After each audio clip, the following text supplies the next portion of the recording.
आज मैं आप लोगों के साथ एवलीन के एक बहुत इंटरेस्टिंग केस का जिक्र करने जा रही हूँ।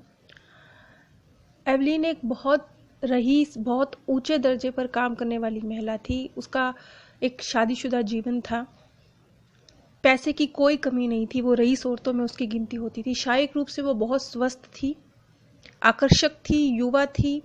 यानी आप अगर ऊपरी तौर पर देखेंगे तो आपको उसकी लाइफ एकदम परफेक्ट नज़र आएगी। लेकिन किस तरह से उसकी इस परफेक्ट लाइफ में एक बहुत ही आप कुछ हद तक उसे अजीबोगरीब कह सकते हैं प्रॉब्लम थी, जो आई तो उसके पास्ट बर्थ से थी, लेकिन वो किसी और रूप में आई थी। इस जन्म में वो यहूदी थी और अरब के लोगों से घृणा करती थी, क्योंकि उन्होंने यहूदियों को दबाया था, या वो दबा रहे थे, उन्हें नुकसान पहुंचा रहे थे। यहां से थोड़ा सा ये केस अलग होता है। जो नॉर्मल केस होते हैं उनसे ये थोड़ा सा अलग है, क्योंकि यहां पर आके ये बात स्पष्ट होती है कि आज एवलीन एक यहूदी है और यहूदियों से बहुत गहरा प्रेम करती है। लेकिन एक समय में, यानी अपने पास्ट लाइफ में, वो खुद यहूदियों के खिलाफ बहुत अधिक अपराध कर चुकी थी और यहूदियों को एक तरह से उसके दिल में यहूदियों के प्रति बहुत गहरी घृणा थी। वो जो बहुत गहरी घृणा थी, बहुत गहरी नफरत यहूदियों से उसके मन में थी।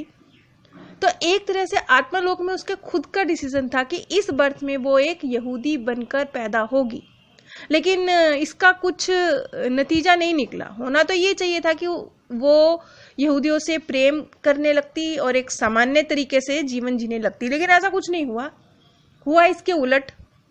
हुआ ये कि वो जो यहूदियों से एक्सट्रीम नफरत थी उसको पास्ट बर्थ में, अब वो एक्सट्रीम प्रेम में बदल गई थी। एक्सट्रीम तो हर जगह गलत ही होता है, चाहे वो कितना ही सकारात्मक क्यों ना हो, अति हर जगह गलत है। तो वो यहाँ पर अति का शिकार हो रही थी, यहूदियों के प्रति प्रेम की अति का शिकार। पास्ट बर्थ में उसे यहूदियों के प्रति अपार घृणा थी और इस बर्थ में यहूदियों के प्रति अपार प्यार। दोनों में ही असंतुलन था।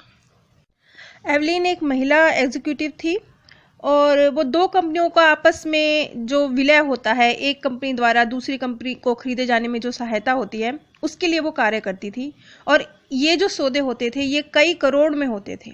तो यकीनन जब वो इस तरह के सौदों को अंजाम देती थी तो उसका बीच में कमीशन भी लाखों या करोड़ों में ही होता था।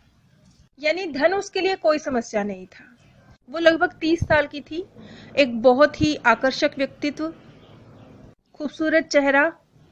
वो एक बहुत स्मार्ट एग्जीक्यूटिव, एक बहुत ही प्रतिभाशाली स्मार्ट वर्किंग वुमेन की उसकी छवि थी। उसके पहनावे से उसकी सफलता साफ नजर आती थी। गुची के जूते, रोलेक्स की घड़ी, गले में हीरे का हार, उसका पहनावा बताता था कि वो कितनी समृद्ध है। लेकिन इतना सब होने के बावजूद भी जब ब्रैनविज ने उसकी आंखों में झांक कर देखा तो उन्हें ऐसा लगा जैसे कि वो नजरें चुरा रही है। उसके आंखों में बहुत उदासी थी। गले में बेशक हीरो का हार चमक रहा था, लेकिन कोई उमंग नहीं, कोई तरंग नहीं।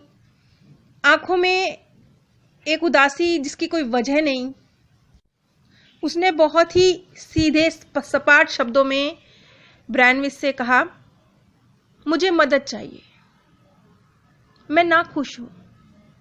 उसने अपनी भावनाओं को छुपाने की पूरी कोशिश की, जहां तक संयम रख के, चेहरे को बिना किसी भाव के उसने अपनी बात कही। फिर उसने कहा कि पहले तो मुझे मेरा काम बहुत अच्छा लगता था, लेकिन अब नहीं अच्छा लगता।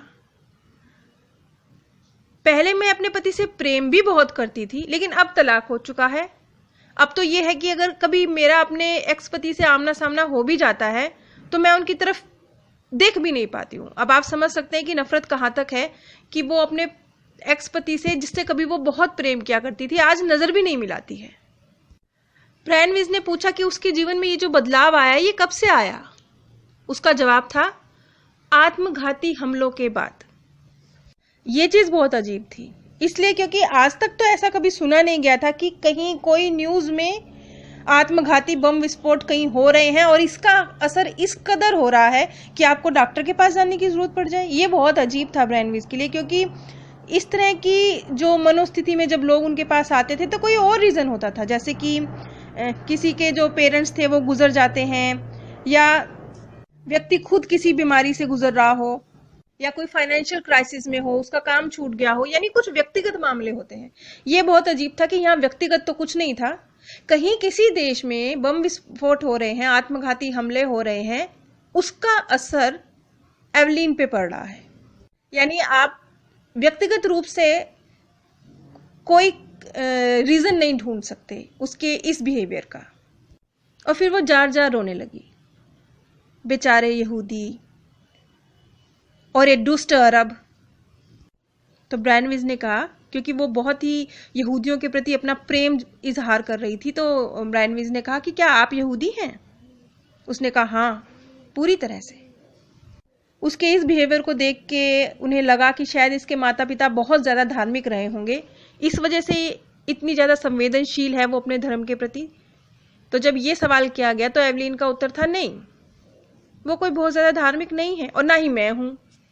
उन्हें तो इजराइल की कोई चिंता ही नहीं है, किंतु मेरे लिए मेरा देश बहुत महत्व रखता है, मुझे इजराइल की बहुत चिंता है।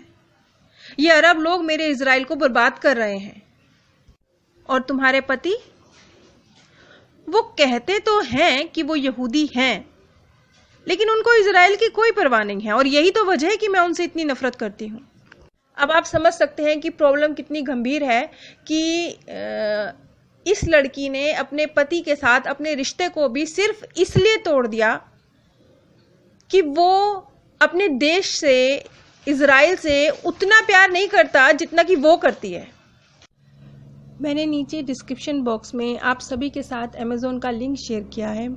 अगर आप लोग उस लिंक के माध्यम से कुछ भी परचेज करते हैं तो बिना कोई भी आर्थिक नुकसान उठाए, बिना कोई भी एक्स्ट्रा पैसा खर्चे, आप इस चैनल को छोटा सा सहयोग दे सकते हैं।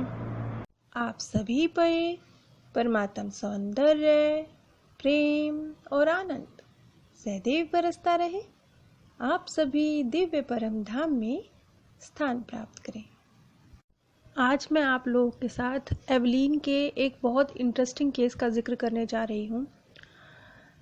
एवलीन एक बहुत रईस, बहुत ऊंचे दर्जे पर काम करने वाली महिला थी। उसका एक शादीशुदा जीवन था, पैसे की कोई कमी नहीं थी, वो रईस औरतों में उसकी गिनती होती थी। शारीरिक रूप से वो बहुत स्वस्थ थी, आकर्षक थी, युवा थी। यानी आप अगर ऊपरी तौर पर देखेंगे तो आपको उसकी लाइफ एकदम परफेक्ट नज़र आएगी। लेकिन किस तरह से उसकी इस परफेक्ट लाइफ में एक बहुत ही आप कुछ हद तक उसे अजीबोगरीब कह सकते हैं प्रॉब्लम थी, जो आई तो उसके पास्ट बर्थ से थी।